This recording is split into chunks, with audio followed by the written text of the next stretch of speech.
So బేసికల్గా మన వరకు 10కి 10:30కి స్టార్ట్ అవుతుంది. యాక్చువల్గా 9 మీటింగ్ స్టార్ట్ అయింది. సో 9 to 10 వర్క్ అసైన్ చేస్తారు. అండ్ మన పార్ట్ వచ్చేసి డెవలప్మెంట్ అనమాట. నేను ఇంకొకరు ఉన్నారు జోహో డెవలపర్గా. సో మనదంతా డెవలప్మెంట్ పార్ట్ జోహోలో. మనం డెవలప్ ఒకటే చేస్తాం, మిగతా అంతా డిఫరెంట్ డిఫరెంట్ టాస్క్స్ ఉంటాయి. సో మార్నింగ్ అసైన్ చేస్తారు, నేనైతే అప్లికేషన్స్ బిల్డ్ చేస్తూ ఉండాలి. చాలా డిఫరెంట్ డిఫరెంట్ అప్లికేషన్స్ ఉంటాయి. సో మన టాస్క్ అయితే అది. అండ్ మనకి 6 వరకు అంతే. మన మధ్యలో బ్రేక్స్ ఉంటాయి, మనం తీసుకుంటాం. సో మనం ఇంకా 8 వర్క్ స్టార్ట్ చేద్దాం. The meeting has ended. Thank you for joining. Goodbye.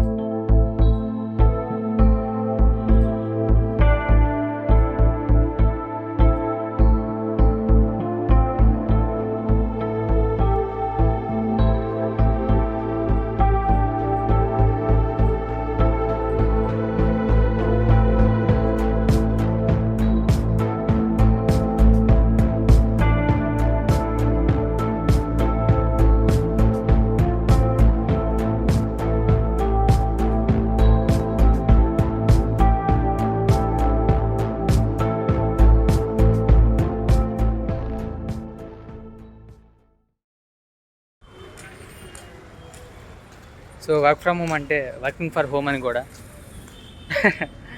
ఇది నాకు ఇక్కడికి వచ్చాక తెలిసింది. నేను అప్పుడప్పుడే చేస్తా, ప్రతిసారి చేయను, ఎందుకంటే మనకు అక్కడ వరకు ఎక్కువ ఉంటుంది ఇక్కడ కంటే.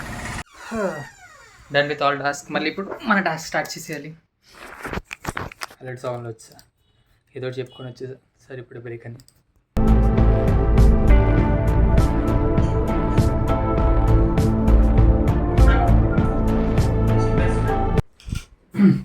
సో ఇప్పుడే మన లంచ్ బ్రేక్ కూడా అయిపోయింది అండ్ ఫుల్గా తినేసా. ఇప్పుడు వర్క్ చేయాలంటే అసలు సేఫ్టీ కట్ట కొంచెం బ్రేక్ ఇస్తే హ్యాపీగా పడుకుంటా. బట్ పడుకుంటే మళ్ళీ మా బాస్ ఏదో వర్క్ ఇస్తాం మంచి సడన్గా. సో ఇప్పుడు లంచ్ అయిపోయింది కాబట్టి మళ్ళీ మనం back to work. So lunch break యూజువల్గా నేను 1:32 అలా తీసుకుంటా. లైక్ ఎప్పుడైనా తీసుకోవచ్చు, ఎందుకంటే మళ్ళీ వెంటనే వాళ్ళు పిలుస్తారు. మధ్యలో పిలిచి ఈ వర్క్ ఇది ఉంది అని ఫోన్ చేస్తారు. మనకి ఎప్పుడు చేస్తారో కూడా తెలియదు. సో యూజువల్లీ వర్క్స్ ఎప్పుడు ఉన్నాయంటే బిట్వీన్ 1:30 to 3 వరకు ఎక్కువ ఉండవు మనకి టాస్క్. దాని ముందు తర్వాత కానీ ఖచ్చితంగా మనని పింగ్ చేస్తారు. సో ఈ టైంలో ఉండదు కాబట్టి పర్టికులర్ ఈ టైంలోనే బ్రేక్ తీసుకుని అలా 1 hour వెళ్ళి తినేసి కొంతసేపు వాక్ చేసి మళ్ళీ వచ్చి కూర్చుంటా. ఎందుకంటే మార్నింగ్ నుంచి ఇక్కడే కూర్చోలేను, ఇక్కడ ఇదే పొజిషన్లో కూడా కూర్చోలేను. అండ్ ఇది కూడా చూస్తున్నా, ఇది మార్చేద్దామని, తొందరలో మార్చేస్తుంది కూడా. సో ఇది మన ఆఫ్టర్నూన్ మళ్ళీ బ్యాక్ టు వర్క్. మళ్ళీ ఈవినింగ్ అరౌండ్ 4:30-5 ఆ టైం వరకు ఉంటాను. అండ్ ఆల్సో మధ్యలో అప్పుడప్పుడు చేసుకుంటా, ప్రతిరోజు చేయను. బట్ అప్పుడప్పుడు మన రికార్డింగ్స్ ఉంటాయి వీడియోకి, యూట్యూబ్ కానీ ఇన్స్టాగ్రామ్ కానీ. సో అది కూడా ఇదే టైంలో మధ్యలో మేనేజ్ చేసుకుంటూ చేయాలి. లైక్ లిటరల్లీ ఒక 1 hour ఏదో మేనేజ్ చేసుకొని వెళ్ళి రికార్డింగ్ చేసేస్తా. రెడీగా పెట్టేసుకొని అన్ని రికార్డ్ చేసి వచ్చినప్పుడు ఇంకా ఎడిటింగ్ అంతా తర్వాత చేసుకుంటా. After the work after 6:30 PM 7 అలా మనం ఫ్రీ అయిపోతాం. సో మరి ఈవినింగ్ కలుద్దాం.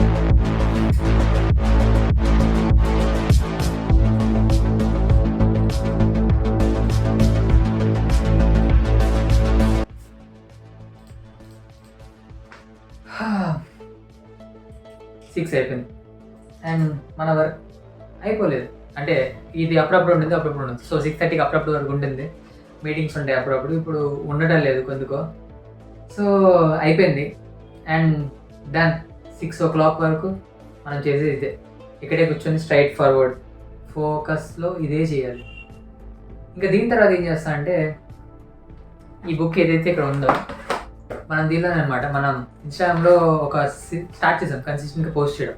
సో డైలీ పోస్ట్ చేయడం అనేది నాకు కొంచెం మెంటల్ చాలా ప్రెషర్ అయిపోతుంది. నాకు యూట్యూబ్లో లాంగ్ వీడియో చేయాలి అండ్ ఇలా ఒక్కొక్క స్క్రిప్ట్ రాసుకుంటూ ఉంటా.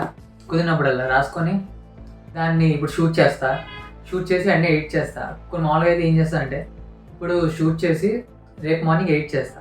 అంటే ఈరోజు వీడియో ఆల్రెడీ నిన్న షూట్ చేసి మార్నింగ్ ఎడిట్ చేస్తా. అలా చేస్తూ ఉంటా. ఇప్పుడైనా ఈవినింగ్ ఇక్కడ లేట్ అయింది, ఇంకేదైనా వేరే వర్క్ వచ్చింది అనుకో, అంతే అయిపోయినట్టే. రేపే ఇది ఇలా టైంలో మధ్యలో రికార్డింగ్స్ పెట్టుకోవాలి. ఎడిటింగ్ వెంటనే ఇది అయిన వెంటనే 6-7:30కి ఇట్లో నా రీల్ వచ్చేయాలి. 7:30కి వచ్చేయాలి. నా డెడ్ లైన్ 7:38 మ్యాక్సిమం అంతే. అది అయిపోయింది. ఇంకా ఇది అసలు ఒక ఇప్పటికే ఆల్మోస్ట్ కొన్నిసార్లు మిస్ చేసిన రోజు నాకు ఫుల్ వచ్చేసింది. వెంటనే కూర్చొని ఇది చేసి అది చేసి మళ్ళీ అది మేనేజ్ చేసి ఇది మేనేజ్ చేసి సరిపోతుంది. సో మన డే అయితే ఇలా ఉంటుంది. మీకు కనుక నచ్చినట్టయితే లైక్ చేయండి, షేర్ చేయండి అండ్ కామెంట్ చేయడం అనేది మర్చిపోకండి. మనం నెక్స్ట్ వీడియోలో డిఫరెంట్గా ట్రై చేస్తాం. అన్నీ ప్లాన్ చేస్తున్నా స్లోగా, ఎందుకంటే ఇన్స్టాగ్రామ్ని యూట్యూబ్ని బ్యాలెన్స్ చేయడం నాకు కూడా హెవీ అవుతుంది. అండ్ ఎవరైనా ఎడిటర్స్ ఉంటే కింద కామెంట్ సెక్షన్లో చెప్పండి. సో ఇంకా లేట్ చేయకుండా మనం నెక్స్ట్ వీడియోలో కలుద్దాం. Bye bye. Subscribe to Diamond Explores.